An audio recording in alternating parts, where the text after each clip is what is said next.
If you're in your 20s and you've got that uncomfortable feeling that you're working hard but not actually getting anywhere, there's usually one thing that's behind that feeling. I call it circling.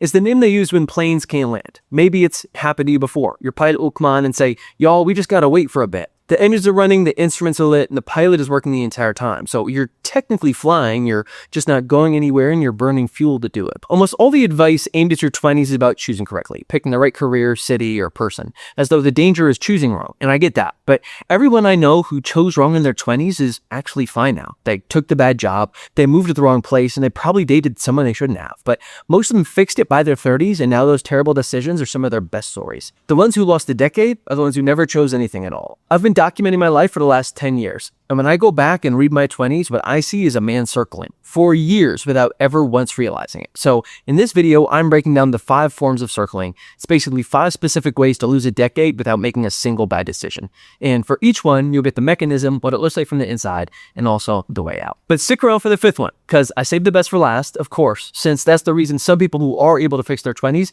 still go on and lose their 30s the same way. The first form is the one that everything else sits on top of. I call it the holding pattern. Here's what it is. You're generally measurably busy with something, but none of that effort is actually converging on the decision that you need to make. I run a channel where I answer questions real people post online about their lives. It's my daily updates channel, so I read hundreds of these, and you start noticing patterns. Someone posts asking whether they should quit their job. You click their profile, and 18 months earlier, they asked a version of the exact same question. In between, they've done an enormous amount of work on it. They've read about it, they talked to it with friends, drafted the resignation email twice, but it's always the different words in the same knot. Maybe you can relate to this. I know I've definitely been there. That's basically the holding pattern. From every angle, including from inside the cockpit, it looks like you're doing your due diligence, but it's really just a different type of stalling and not taking action. And it's why being stuck never feels like being stuck, because the word stuck sounds like a man lying on a sofa. That's at least the image I conjure, but you can still circle a decision while working 80-hour weeks. So think about the thing that you keep going back and forth on. Roughly how many hours have you spent on it in the last 6 months? Whatever that number is, it's a real number, and it might be bigger than you want it to be.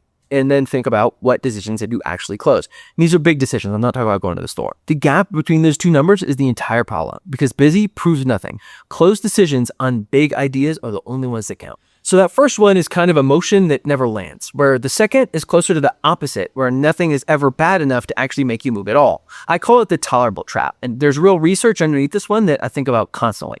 Dan Gilbert is a psychologist at Harvard who studies how badly people actually predict their own feelings. One of his findings is that we run something like a psychological immune system. When something genuinely bad happens, the mind gets to work on it. It reframes it, it finds the angle, and it makes peace. It's the reason people survive things they were certain would destroy them. The catch is that it only switches on when something is bad enough to register as a threat. There's a study where students had to take electric shocks as an initiation to join a club. One group got severe shocks, another one just mild. Afterwards, the group who suffered badly liked the club more. Their suffering was intense enough to trigger the machinery that goes looking for the upside. The mild group just had a slightly unpleasant afternoon and nothing switched on at all. Gilbert's everyday version of this is that you can forgive a partner for something enormous, but stay quietly furious for a decade about socks that were left on the stairs. It's the huge thing that triggered the repair. The socks never did though, so socks are still there. Now think about the job that you have in your 20s. Rate it out of 10. Gut answer before you even think about it. A 2 will force your hand within a month. It's the rare person who can sustain a 2 for a long time, and the fact that it's unbearable is actually the favor that it's doing you. A 6, though, never really feels like anything, because there's nothing wrong enough to fix, so you just carry it forever and ever, and a 6 can be carried for years without it ever pushing you over the limit enough to make you move. Plenty of people have spent their entire lives in this tolerable trap. The job you don't hate is actually more dangerous than the one you do, and if it isn't bad enough to move you, the question worth sitting with is exactly why you're waiting for it to become one. Okay, so we have a motion that never lands in a situation that's never quite bad enough. The third form is different from both of these because it doesn't look like a problem. It looks like work. I call it building the pedestal, and it comes from Astro Teller, who runs Google's Moonshot Lab. Teller's setup is that you want to make money with a monkey that juggles flaming torches while standing on a pedestal. You have 2 jobs in front of you: training the monkey, building the pedestal. Now, pedestals have been solved since roughly ancient Greece. You buy one, you turn a bucket over. There's no world in which the pedestal is the hard part, and training a monkey to juggle fire might be flat out impossible, but the only way to find out is to try. And here's the part that drives me crazy, because I'm guilty of this too, so I can't even hate. But everyone builds a pedestal first. We sometimes spent months on it because the pedestal is just the easiest one to see. So let's look at an example of this in real life. right? Say you want to start a business. As everybody says this, and here's what week one usually is. You check the Instagram handle if it's available. You buy the domain, probably two, just in case.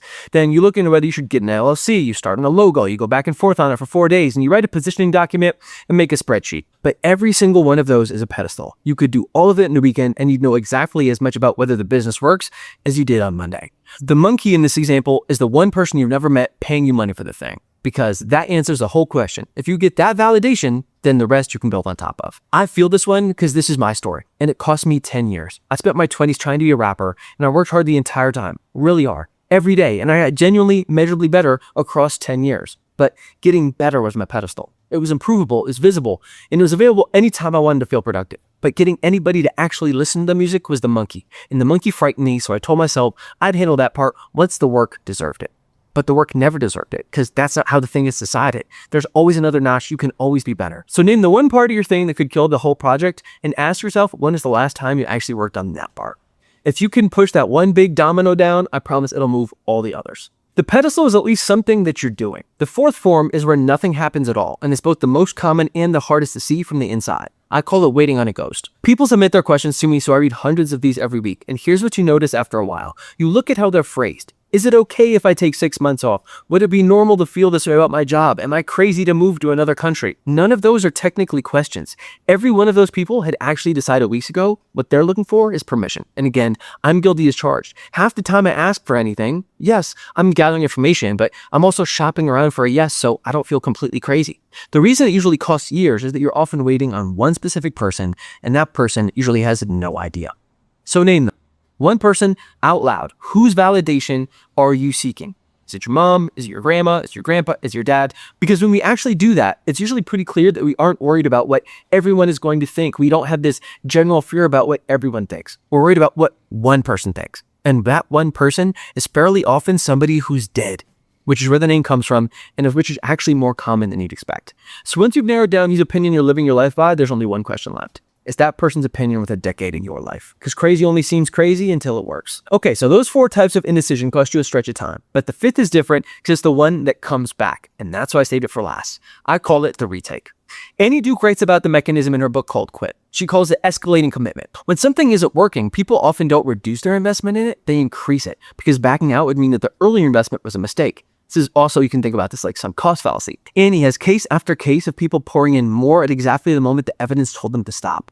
But the version that cost you a second decade, this is way quieter. Nobody wastes 10 years on 10 different things. Well, some do, but not all. Most of us circle the one thing, we half resolve it or let it resolve itself, then we walk away certain it's behind us. Then somewhere in our 30s or later, that same decision turns up again in different clothes and we don't recognize it because last time it was a band and this time it's a business. This is uncomfortable for me to look at because this is my exact story. I spent 10 years believing the skill is the constraint, and then a business I gave 4 years to and realized the business model wasn't even one that I liked was almost the exact same story. You line them both up, and it's the exact same story, just with the names changed, but the through line is identical in both. The reason I'm so bullish on this stuff is because it often takes me months, if not years, to make a decision, and often once I do, I realize as soon as I make the decision, I'm too late. So think about the last 3 times you got close to a big change and then didn't make it. Forget about what they were for a second, and then think about where along the line did you stop? Did you follow through eventually, or did you get close to second base and then quit? First base? If it's the same place every time, the projects were never actually the problem. And this is what I wish someone had told me at 24. Fixing your 20 doesn't protect your 30s. You just don't age out of this. Our bad patterns can follow us for life. So start learning yourself as early as you can, because it'll help you in the future make way better decisions. So we have 5 forms of circling: the holding pattern, the tolerable trap, the pedestal, waiting on a ghost, and the retake. And none of them requires you to be perfect. So if you only take one thing out of this, take that fact. It's okay to mess stuff up. You will almost certainly make many terrible decisions in your 20s. In fact, I hope you do, because they're easier to course correct and very few choices in your 20s are reversible. Here's the part that should scare you. You are far more likely to waste your time circling decisions, because an open decision doesn't feel like risk while you're inside of it. It might feel responsible. Hell, from a distance, it might actually look like you're flying.